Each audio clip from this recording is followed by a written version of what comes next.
When prospects don't meet preseason hype, their draft stock fluctuates wildly. Some slower people will keep them high, and some people are quick to overreact and drop them further than they deserve. Where does TJ Parker fall in this range? Find out in this 2-minute drill.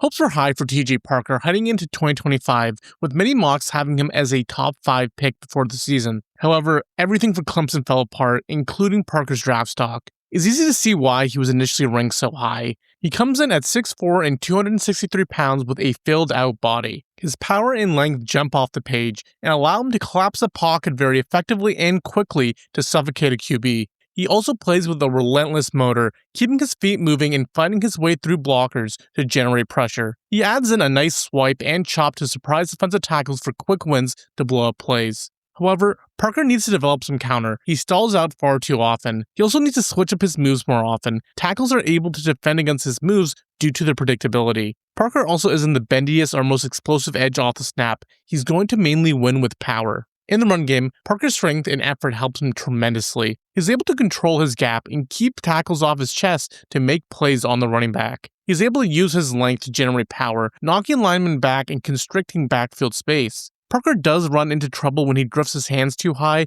and can't disengage to make a stop. His lack of burst is noticeable here too. He doesn't have the range to make backside tackles or pursuit stops. For a pro comparison, TJ Parker reminds me of Marshawn Kneeland. Both were powerful edge rushers whose main calling card was their run defense, but was limited by their burst and bend as pass rushers. Kneeland played against worse competition and had injury concerns, which caused him to be taken later in round 2. Parker's stock should be higher playing in the ACC as a multi-year starter. For draft range, I have a second-round grade on Parker. His power and run defense gives him a solid foundation, but I'm not convinced he has the ceiling they look for out of a first-round edge player. He profiles best as an edge 2 who can hold, contain, and collapse the pocket while helping raise the floor of your run defense. Despite being so refined, Parker still has room to grow and has the natural power to eventually ascend to being an edge 1. With the talent in this draft, I wouldn't be surprised if he snuck in to the end of round 1.